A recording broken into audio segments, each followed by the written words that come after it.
Hello! Welcome to Simply Jean. So, ngayon gagawa tayo ng simpleng recipe for tea. So, yung ingredients natin is very simple. Tatlo lang. So, we have this honey, turmeric powder, at saka lemon. So, gagawa ako ng tea. This tea is really beneficial for our health. So, ginagamit ko na ito every time na may sipon ako or ubo. So, lalo na yung anak ko, ito rin yung minibigay ko sa kanya. Turmeric has a lot, is a really good benefits for our health also.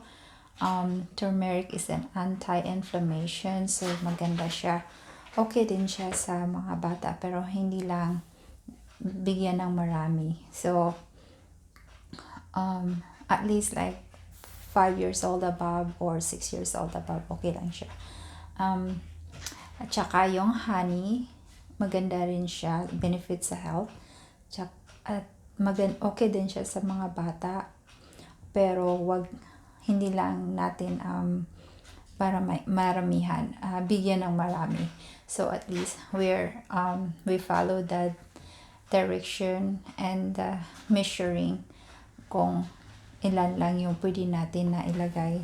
So okay, so for me, yung tea ko is I'm going to have this lemon, and then a half teaspoon of turmeric powder, and then a tablespoon of honey, since my cup is a little.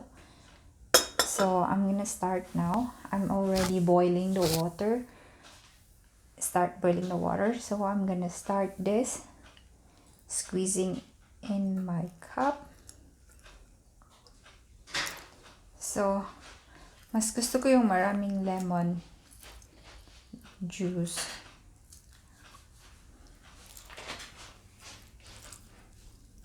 Because I love lemon.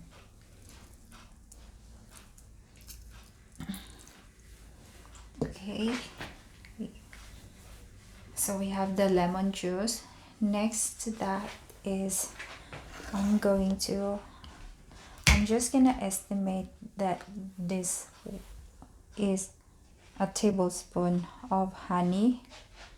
So I'm going to, okay, that's a tablespoon. Maybe add a little bit. Okay, I have that tablespoon of honey, and then I'm waiting for my hot water. Okay, my hot water is good now, so I can, let's set this aside, the lemon and honey, since we're already done making that. So now I have this hot water, not too hot, baka mabiyak tong cup. Okay, so I have this a little bit first. Okay, mix ko muna to.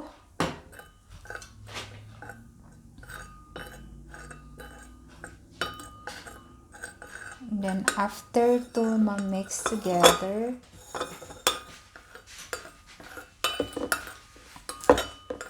maliit lang yun, maliit pa. I-mix ko muna to siya hanggang ma-dissolve yung dalawang ingredients, yung honey at saka lemon. And then next, I'm gonna put half teaspoon of this turmeric. So I'm just gonna estimate that I put the half teaspoon of it.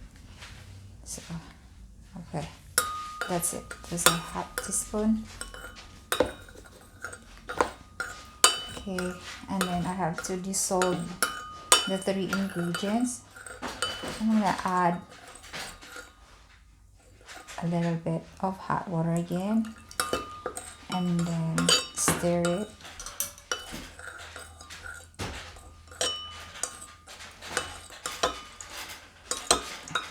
Maganda yung smell niya, guys. It's nice. It's nice for the nose.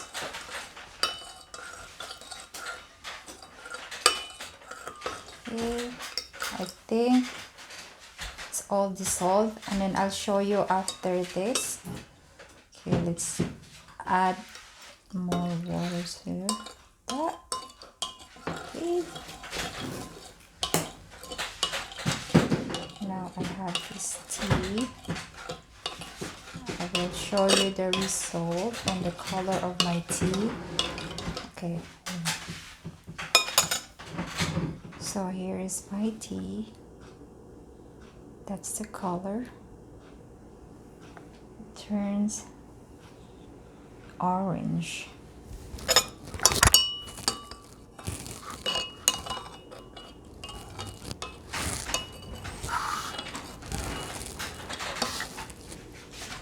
And this tea will help soothe your sore throat, your starting cough. Kung nangangati na yung lalamunan mo, it means you have a starting cough. Start na yung cough. And then, maganda rin siya kung may headache. Kasi na-try ko to one time, yung may headache ako. Ito talaga yung comfort tea ko every winter. So, beneficial talaga siya sa health. Lalo na ngayon na COVID time, napaka-helpful talaga nito. Kaya, if you wanna try at home, you can. And it's really easy to make. Alright, so now it's time to drink.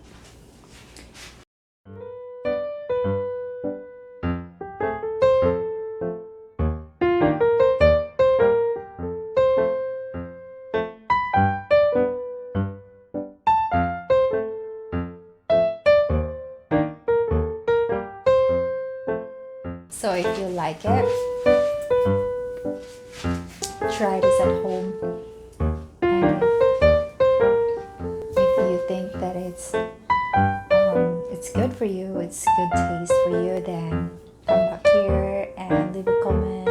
And don't forget to like and subscribe to my channel to see my next video.